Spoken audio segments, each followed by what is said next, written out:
Hi, everybody. Welcome. My name is Marty McPhee, and I've got two guest gentlemen here today. We've got Bryan Krahn and Mike Doehla. Thanks for coming, guys. What we're going to do is we're going to talk today about coaching and just things we see right and things we see wrong in assessing diet in the online space. So, Mike, if people don't know you yet, let's give a little bit of intro for yourself, please.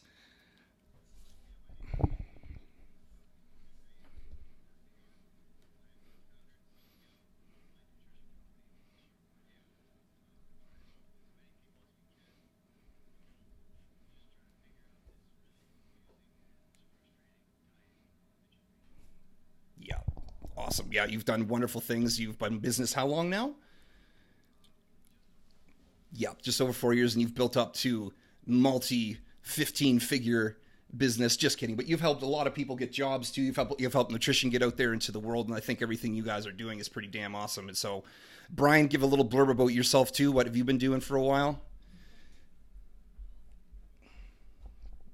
You coach a little bit, don't you? Yeah. Yep.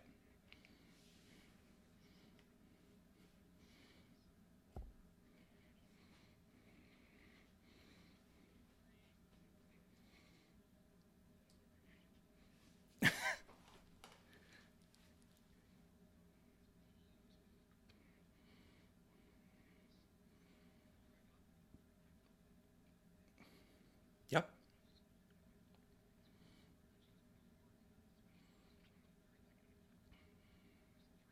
Yeah.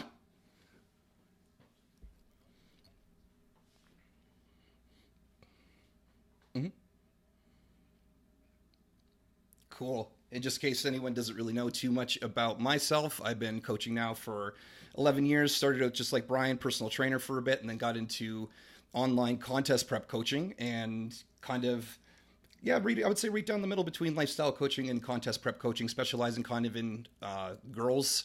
Just, I don't know what it was, man. It was the whole coaching thing and the empathetic thing and just how much they would respond more than men kind of gravitated me towards that. And that's what I'm doing now. So, yeah, we'll kind of kick that off with we talked right about the beginning there, people how they kind of don't really stay in their lane when it comes to coaching. I know that you have quite a bit that you could say on that, Mike.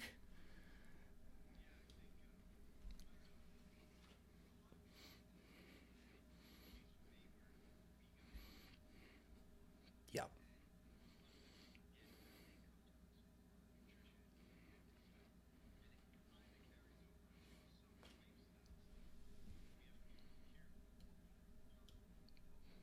Mm-hmm.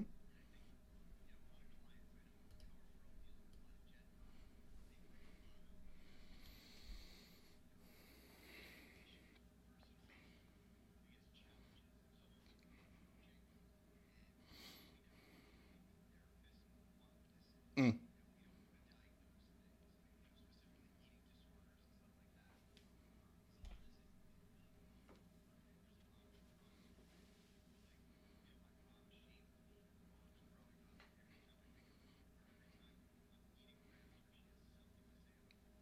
Yep. Mm-hmm. Yeah. Yeah, the whole that you're a therapist is kind of it. Like I just remember seeing one of those memes or whatever. It said what you do as a coach, and it's like what my mom thinks I do is like save the world. What I really do is you're an armchair psychologist for the most part, right? Just listening to people, but it is. I think there's a lot to be said on that, and I like to say that in a lot of my clients' assessments too. Is that this is basically a glorified journal when you're doing your assessments, right? And journaling is one of the best forms of we'll say stress relief or whatever. Like how many do you like that Atomic Habits book and everything else? You see journal every day because it will help you can sort out your own problems through even doing it that way. But then having, I always say, I'm a neutral party that doesn't know your family or doesn't know your friends, that is here to listen to you and to potentially, if I know a piece of advice that I've heard from over the years coaching, which I know both of you have, I will give it to them, right? And there's a big difference between that and then or versus saying like, I'm going to fix your bulimia or I'm going to fix your deep rooted problems that your mom you can't eat around. Like that's just not going to happen. What do you think on that, Bryan?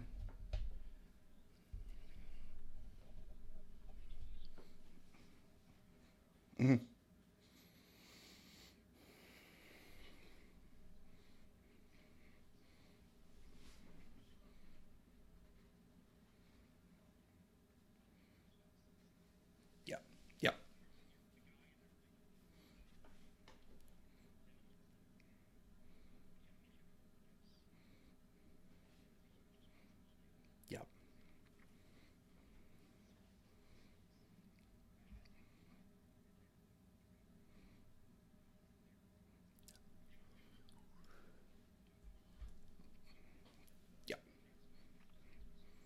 Hmm.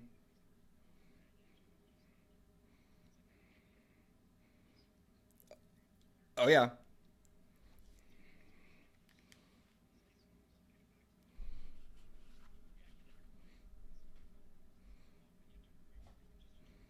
Yeah.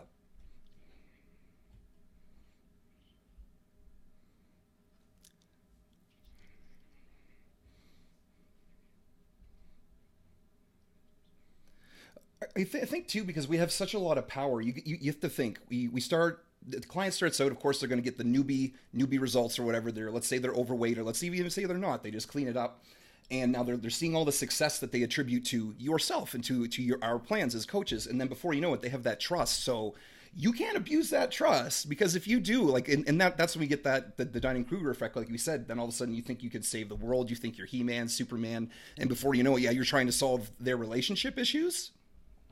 Right.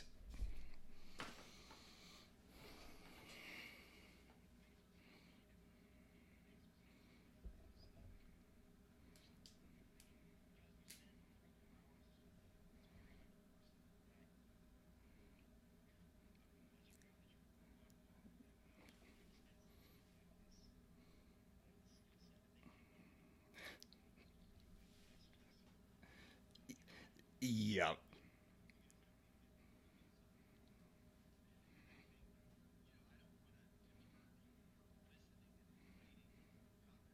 Mm.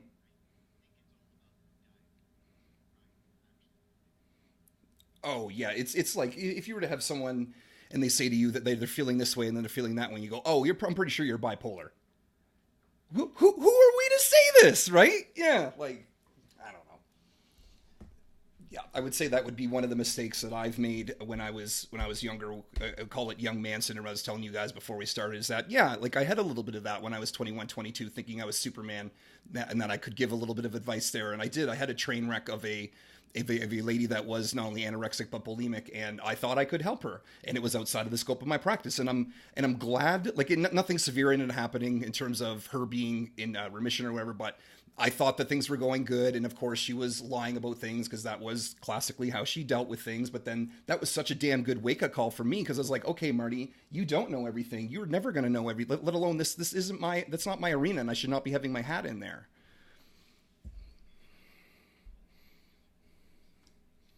Sure.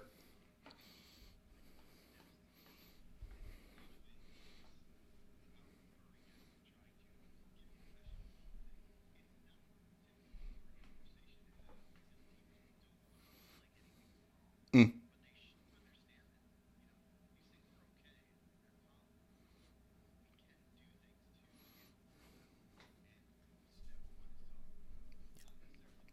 Mm-hmm. Yeah.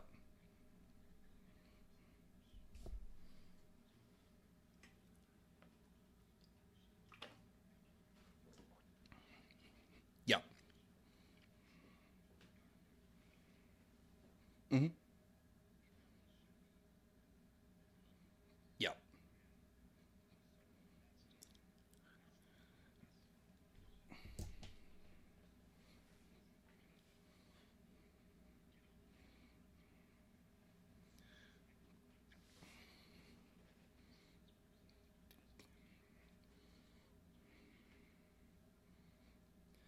Well, one of the things you just said there, Mike, is that it's a hard conversation to have. Is what my tactics been for that over the years is to kind of do, I don't know what I would call it, proper questioning, or like critical thinking questioning, like as in, if you know that they probably would benefit from some kind of therapy, just bring them to that, make them come to that realization, as opposed to you saying, I think you would benefit from therapy. Be like, have you ever known anyone that's gotten therapy, or like anything, like, have you considered this, or even talk about, I'll talk about my own therapy, like just like Bryan. I could not tell you the skill set that it's given, like not only myself, but then I can pick up on things, like you said yourself, Mike, like now over the years of coaching, you can now see this stuff coming, whereas before you didn't, right? But yeah, that would definitely be one of the things, is like, yeah, it's never what I forget I think the quote is, it's never the answers you're given, it's always the questions you're asked in life, and that will pretty much lead you there.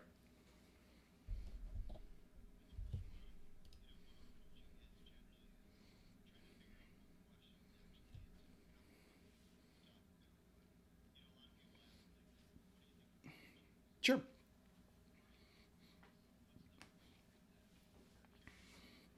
Hmm.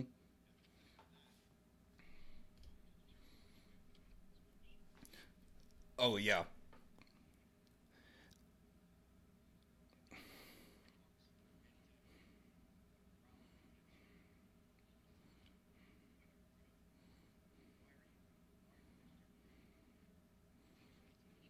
Yep.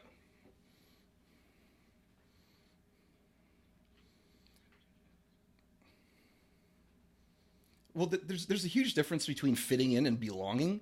Like I remember, I forget where I was reading about this stuff, but it's like when people will put on, they will have a member card to the Keto Society, they'll have a member to the Vegan Society or to the Paleo Society, wherever. But that, and they treat that like their identity, and that's a little bit, not to ruffle too many feathers here, but that's a little bit silly, only for the fact that you don't identify in that regard. Like that's super cool that you're doing it for your health or for whatever just cause that you like, but it is just like being so, I don't want to say adherent, but being so extremist or even fanatic about this stuff, that now you believe that this is the only way to be healthy, the only way to lose fat, the only way to build muscle, is just so not it. The perfect diet is the one that will work for you. Like you said, Mike, like why are they asking about the protein shake? Is it because they're trying to supplement their diet with protein, or are they because they heard it was the best muscle building thing on the planet, or what's the point of them asking that, right?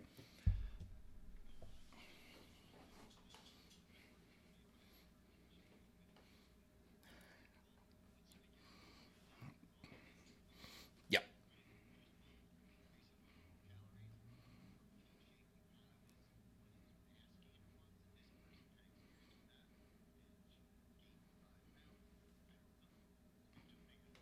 Hmm.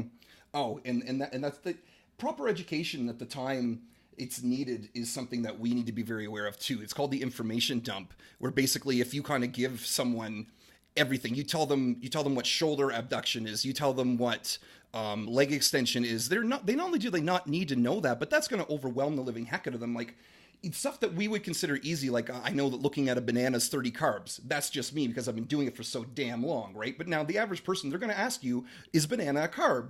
And yeah, they need to know that that is a carb, because they don't know that. Like how many years did Weight Watchers put out that fruit and vegetables are the same, and if, like they can be treated the same and have like the same calories? I'm like, unlimited fruit, unlimited fruit, go for it. Like,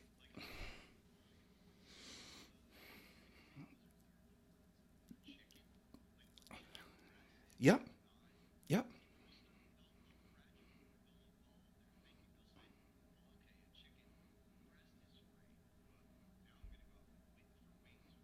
Mm-hmm. Yep. Yep.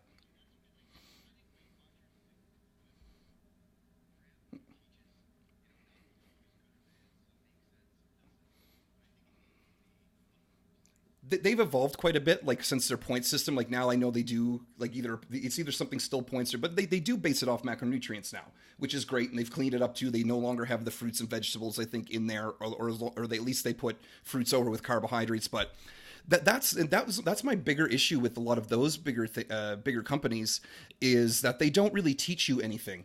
And that's it. Like that's what I find, that a lot of our job is educating in the correct manner. Like you said, I love that you said graduated, because that's exactly it. Is that you will have certain pieces of information until you go, okay, I've got this down. I now know, here's what a carbohydrate is, here's what a fat, here's what a protein is. Now I can go, okay. And then Brian and I were talking about this. We're out at the poke bowl place, and like, okay, you can see that salmon is fat plus protein. Then you can see that like a leaner tuna is just protein, and then you can kind of know that stuff. And that's such a beneficial thing if you're out somewhere and you're trying to be social. You can now have these skills or these tools in your toolbox, whereas you would have never had before, or just because you've been following keto, or your best friend's been following keto, and now you just think all carbs are bad. But now, do you even know that fruit and vegetables are a carb? Like if you're, it's. Mm,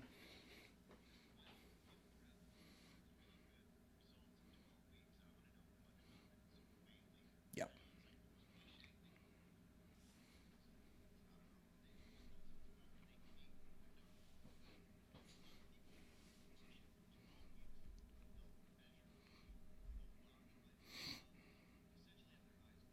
yeah, yeah.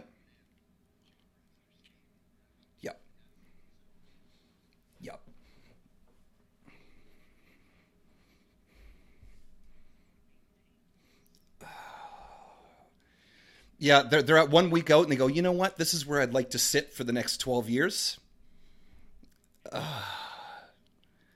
Realistic goals and like realistic expectations is something that a coach should definitely be putting out there too. Like, I'm amazed we haven't seen like a 10-day challenge, a 7-day challenge, a 4-day fix or whatever, right?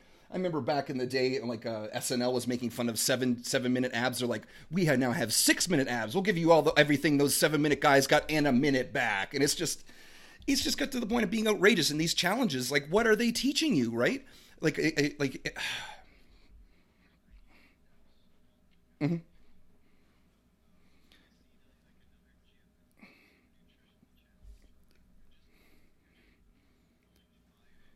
Well, you're in that, and then when they offer the reward at the end, go ahead, Brian.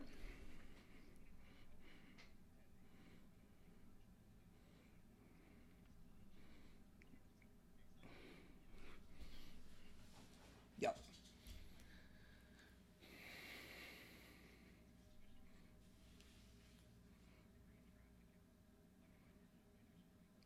yeah.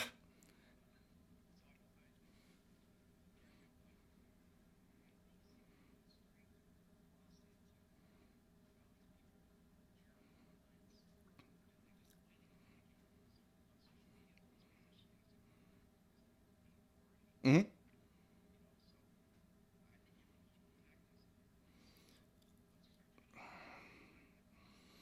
Oh yeah.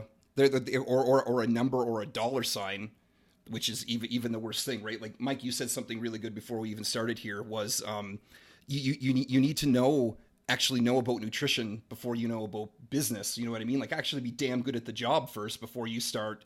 Or yeah, like learn it first, right? Like the amount of we'll say coaches, and I'm air quoting here, ladies and gentlemen, is kind of astronomical that they're not only so young, but like, and don't get me wrong, I was a young coach too, but you can do, I did my precision nutrition, I think when I was 21, and that's cool, whatever. But are you have, are you able to coach someone efficiently with such little information, such as like Facebook articles? I doubt it. You know what I mean? Like you got to have some kind of way to educate yourself first in that arena before you move on to business advice or coaching.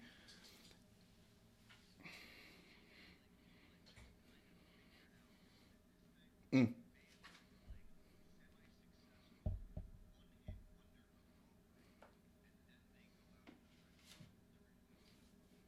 yeah.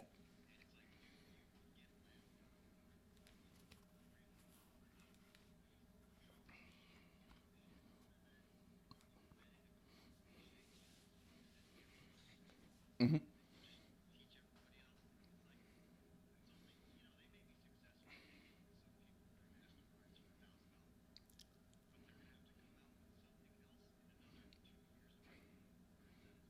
Hmm.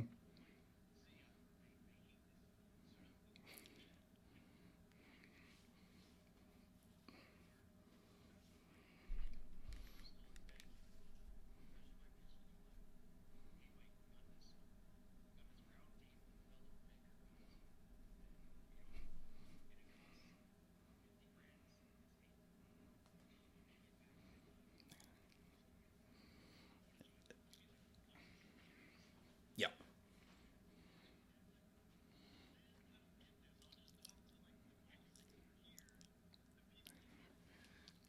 Yeah. Yeah. I would say probably the biggest part in my side of things, the competitive side for that, is that someone has hired a coach and it's gotten them in shape. They've won a show or not, regardless, and now all of a sudden they're a coach solely based upon the premise. And the analogy I like to use is that's like me going and buying a Lamborghini and someone saying, "Hey man, can you make a Lamborghini for me?" I just bought it and I just drove it. I don't know anything about how to make it, but in that situation, like, or what's worse is when people will take their plans that their coach has given them and give that exact plan to a friend, or start monetizing that. That's it happens.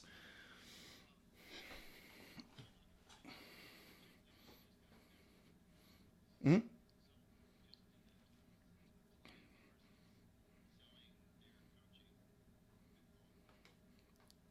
Yep. Yep.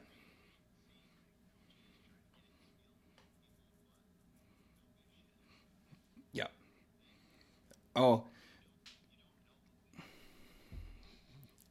no. And that's what there's a big difference between a coaching relationship and then a mentor relationship.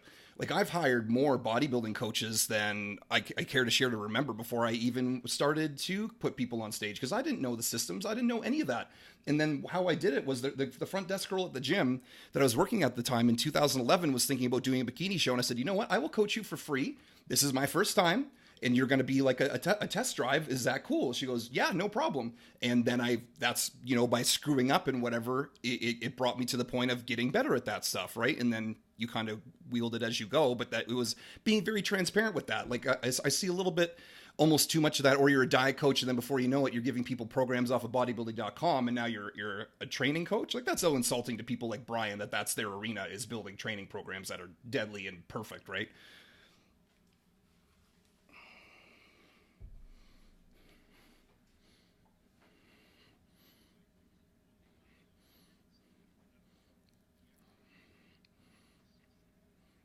Yeah, the Krahn press was not that good of an idea.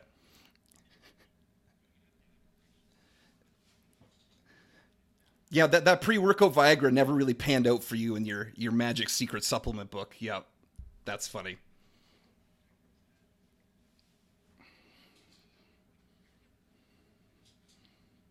Yeah, yeah,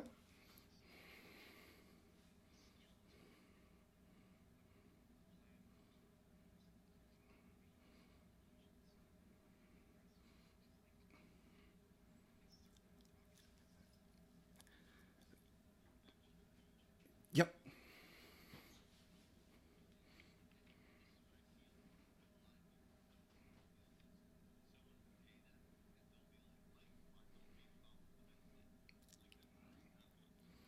yeah,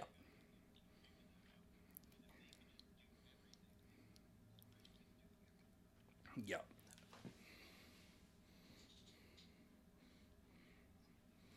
yep.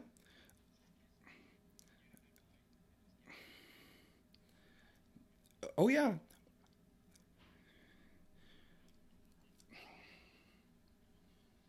No, there's enough apps like Avatar. You can even go to Google and type in macro calculator, and I guarantee you something decent's going to come up that, if you follow, would work. But you can't Google a coach. That's one of my buddies said that years ago, and you just can't Google a coach. You can't Google someone that is going to be able to navigate you through that like a GPS and show you where the roadblocks are, show you where the detours are, because that's going to happen. What's it that diagram like? What people think success is like, and it's a straight line up, and it's really backwards and falling into lava, and Mario dies, and you got to use Game Genie because you're sucking so hard to jump over the flying fish, and yeah.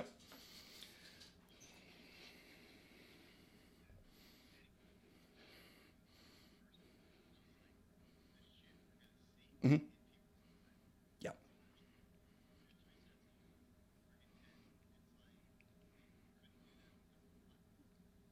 Yeah. Well, it's fitting a client to a box versus making a box for a client is what I think a lot of the coaches miss too. Is like there is like I have people that say, "Hey, how come I don't work out 7 days a week?" And I'll explain why.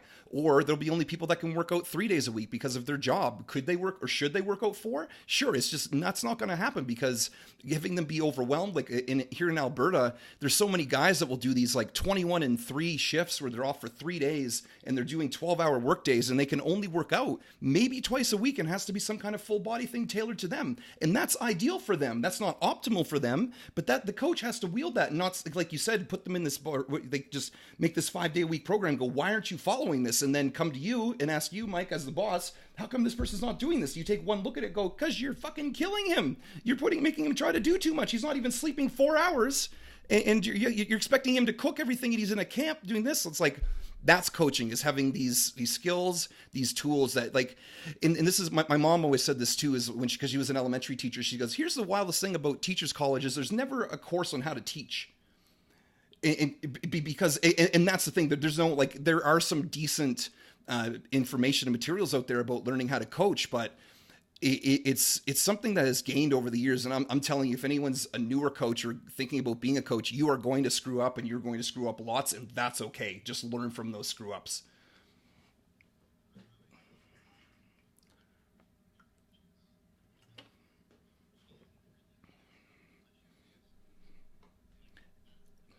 I like that.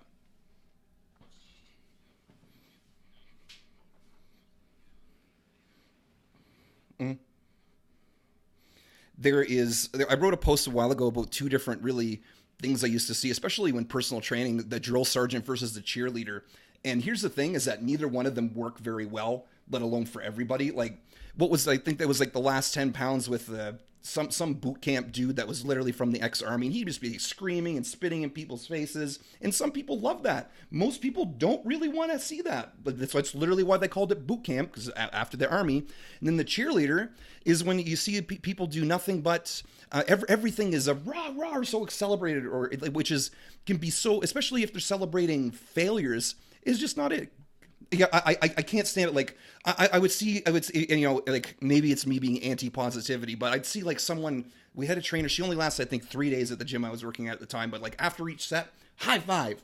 Like, and like, I get it, like, amp them up, but like, you just see like by the halfway through the session, the girl like that was getting trained was just like not wanting to, because A, it was embarrassing for her, B, it was just not her style at all. And in a coach, you have to adapt your coaching to the client. You're not going to be coaching everyone the same.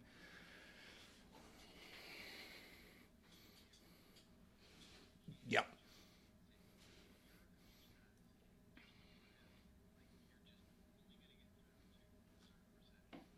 Yeah. Mm-hmm.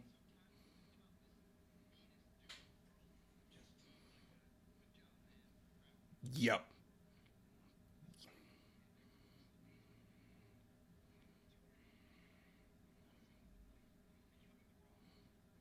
Nice.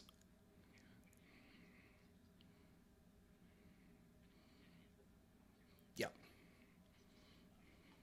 Nope.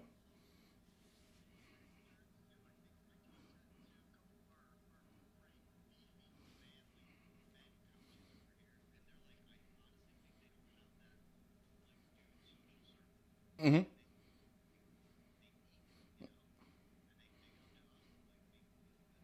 Yep, absolutely. Well, it's the amount of well, not only a bad contest prep coach can make a pretty girl more insecure than they already need to be, but like prep can do that period, because like you are literally getting on stage in your underwear or a bikini in front of thousands of people potentially, and be judged entirely upon how you look. Like one of my quotes is, I've talked more people out of competing than into it, because unless you are ready for that, which I don't think I wasn't ready for it, I'll tell you that. You just don't do something like a photo shoot, do something that is for you, because yeah, competing is just a whole other arena than, we'll say, average weight loss or whatever. But I will tell you that even though on that vein of what we were talking about, is there has never been a time in my career where getting mad or upset or demeaning a client has ever worked, or telling them that like they're dumb, or telling them like you screwed up or whatever. It's never ever worked. It's only created a rift between myself and the client, if I've ever even done this. But here's the scary thing, is that on my intakes, I will get like, if you've had past coaches, what was your experience? You don't need to tell me who it was, but good and bad, tell me what they were. And they'll say, I was made fun of. I was told that I'm like to smarten up or kind of whatever. And that just that gets me, like that riles me up, Mike Doehla style, to the point of just I can't handle it, because it's so obnoxious. Yep.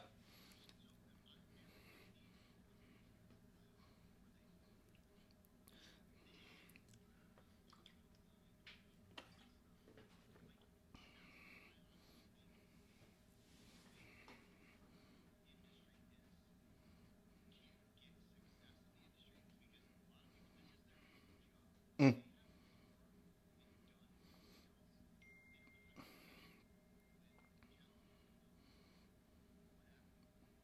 Yep. Well, go ahead, Brian. Oh yeah.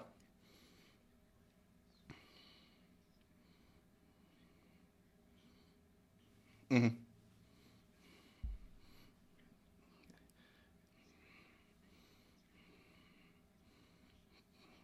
Yeah. Well, the when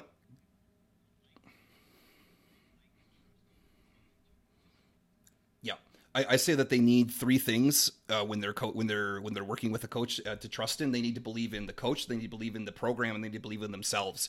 And if you start pushing yourself away as a coach, or you start like demeaning them, like as we said, we hold a lot of power there. And let's say they have 2 really good months in, and then they slip up, and you say, I can't believe you did that, like you had a cheat meal, like what's wrong with you, or some other demeaning thing. And then before you know it, this person that they've trusted their literal physical and mental health to for the last whatever months is now shaming them. Oh man, then that's just going to start a downward spiral to kind of some really terrible stuff. You said to me when we first met, Mike, I said, what is your job? You said customer service.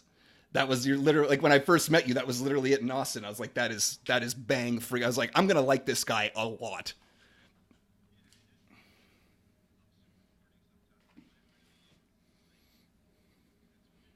Mm-hmm. Mm-hmm. Yeah.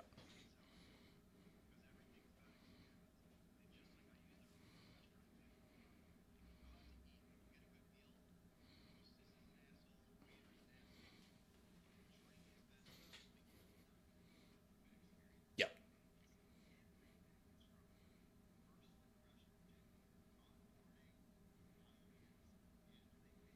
Mm-hmm.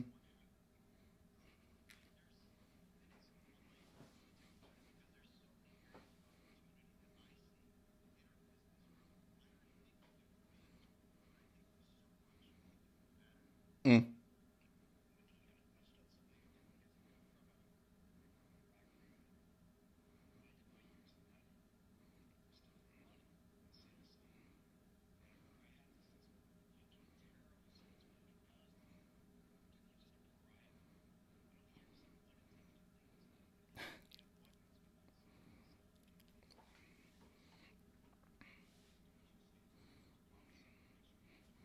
Mm-hmm.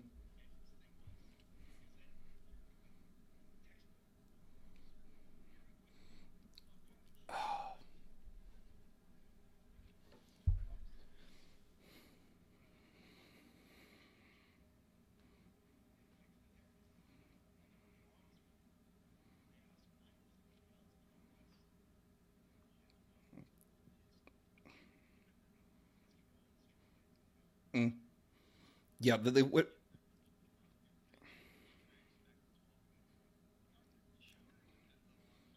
Mm-hmm.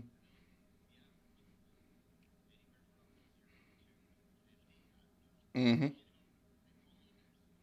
Yeah. Yeah.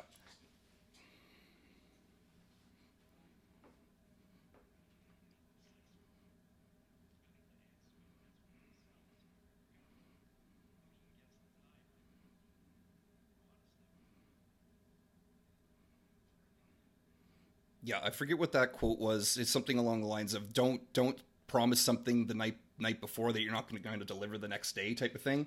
Like it's if you're obvious, like you talk a lot about going out and giving out business cards and everything else like that, Mike. Like if you said to someone, "Hey, I will drop by with a pamphlet of Stronger You tomorrow," and you don't follow through with that, that's immediately like a massive strike. Or if I say I'm going to email you tomorrow by noon and I don't, that's immediately going. I wouldn't hire that person, and I tell that. I told them people that it's like we did an entire podcast on how to pick a coach, and there's so much of that, like between promptness, between following through with what they said they were going to do on time. It just matters so much.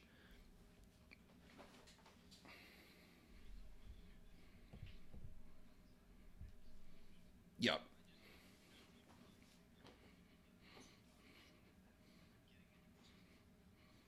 Mm-hmm.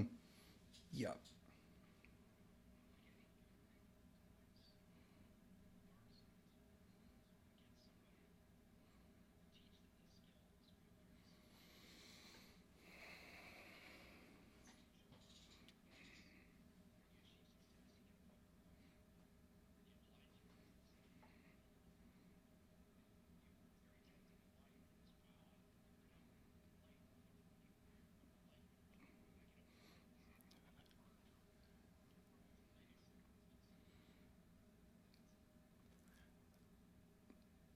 Life coach is one of the more hilarious terms that's been bounced around right now, and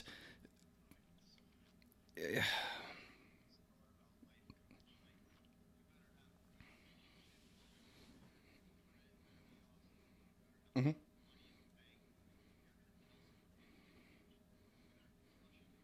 Mm-hmm. Oh, I forgot. Ken Hill was talking about this on his Facebook wall, and it blew my mind. I love this. He's like, no one should be giving out relationship advice unless they have been married for 25 years plus and have been up and down and backed up and through the ringer, and now they can tell that. These people that are giving relationship advice purely based upon them getting dumped or broken up with and now what not to do, you have not had a successful relationship for 25 years. You should not be a relationship coach or all that. I was like, holy crap! Like you just said, like if you live to 50, you got money in the bank. Yeah, you've done this. You've accomplished 3 or 4 different life goals or what minimum, like these big blocks or whatever. I don't think you should be doing like I try to dip into that stuff enough. Like if I've read a book or whatever, I'll recommend the book. And so there's my life. The extent of my life coaching is here. Go read someone else that knows way more than me and tell me what you think about it, right? And that's the outsourcing thing we talked about, right? But being 33, I don't have enough experience. Like I could help out maybe an 18-year-old kid that wants to play football. Sure, I can give them my life experience and my things with that. But in terms of how to 10x and 40x and 50 million x their business, no, I'm not that guy. Mm-hmm.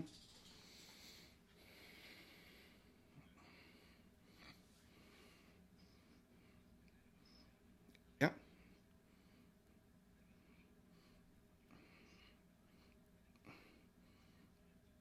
Yeah.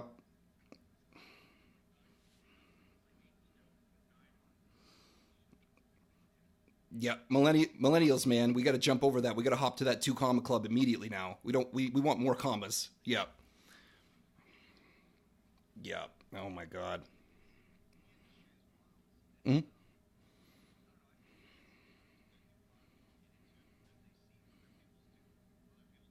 Mm-hmm.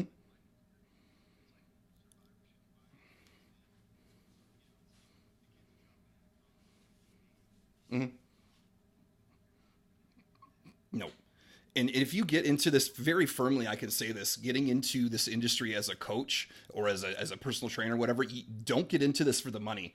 Like just because there are successful companies and whatever, you, especially if starting as a personal trainer, here's going to be your life for the next however many years. You're going to have a split shift starting from 8 until probably noon or 1, and now you're going to have to go back from about 4:30 till 8 at night, and that is going to be your life. And then in between there, you're going to be doing sales calls, and the gym is going to rip you off like crazy and probably take anywhere between 40 and 70% of your money that you are doing all the work for. And now you're a glorified salesperson, which that's cool. They can teach you sales training as long as you're not a sleazeball about it.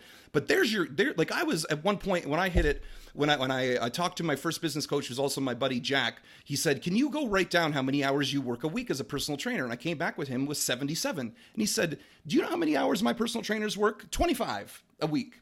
You are working more than 3 times the amount of them." He's like, "No wonder you're burnt out." I'm like, "Jack, I'm starting to forget clients' names at nighttime that I've had for years because it was just." But and even then, I wasn't balling. Just like I read, but that you have to get into this because, like you said, Mike, you not only really want to help people, but you really want to understand nutrition. You've done it yourself. You've got at least a couple points in your life have gotten into really damn good shape. Your life.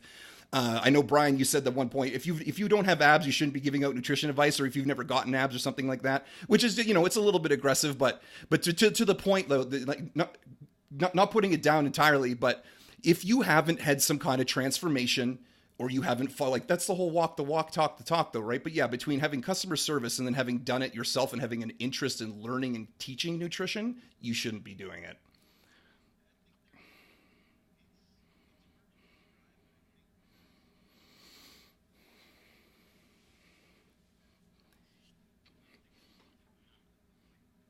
No, of course not. Yeah. Well, no, this is the comment, the disclaimer that the ab comment was just from Brian. Like, I know why you said it was just an extremist thing, which was just funny. It's just basically saying if you don't practice nutrition, please don't coach nutrition. Yeah.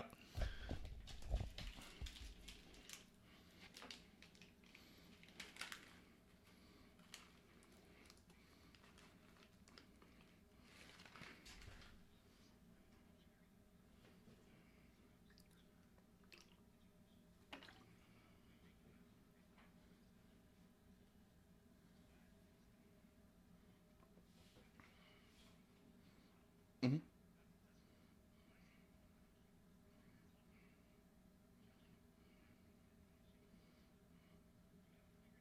Mm-hmm.